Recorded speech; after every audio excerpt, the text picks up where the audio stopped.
തവണ നമ്മൾ പോണു. നമ്മള് വൈത്തിരി പാർക്കൊക്കെ വന്നാണേ. വൈത്തിരിന്റെ പാർക്ക് പറഞ്ഞോ? പഠിച്ച തമ്പുരാനെ.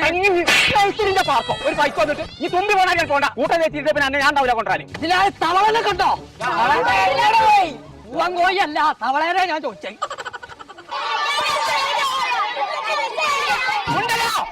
നീർക്കൊല്ലം കണ്ടത് തമ്പുരാനെ എത്ര അത് നീർക്കൊല്ലം ജ്യൂസ് അടിച്ച് കാലത്തും കൂടിയാ പോണ്ട്. ബദിരിങ്ങളെ ഡാം പൊട്ടിയോ? തവളനെ കണ്ടോ? ആ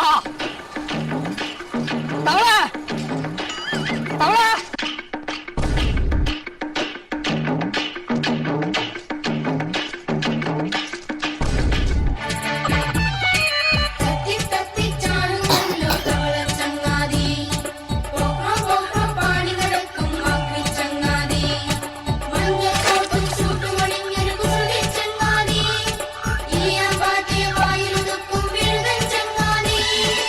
ചങ്കള നമ്മളിപ്പോൾ ഉള്ളത് വയനാടുള്ള വൈത്തിരി പാർക്കിലാണ്. ഇവരെ 2ാം വാർഷികത്തോടനുബന്ധിച്ച് 3 പുതിയ അടിപൊളി വാട്ടർ റൈഡുകളാണ് വന്നിട്ടുള്ളത്. ഫാമിലിക്കും സ്കൂൾ കുട്ടികൾക്കൊക്കെ അടിച്ചു പൊളിക്കാൻ പറ്റിയ ഒരു 1.5 പാർക്ക്. സ്കൂൾ കുട്ടികൾക്കൊക്കെ ഫുഡ് അടക്കം പ്രത്യേക പാക്കേജാണ് ഇവർ ഒരുക്കിയിട്ടുള്ളത്. അപ്പൊ ചെറിയൊരു ഒഴിവ് കിട്ടുകയാണെന്നുണ്ടെങ്കിൽ പേര അടച്ചുകൂട്ടിക്കാണ് നേരെ ഇങ്ങോട്ട് പോകുന്നോളി. നമ്മളെ വയനാടുള്ള വൈത്തിരി പാർക്ക് കളിച്ച് കുളിച്ച് രസിച്ചാണ് പോവാം.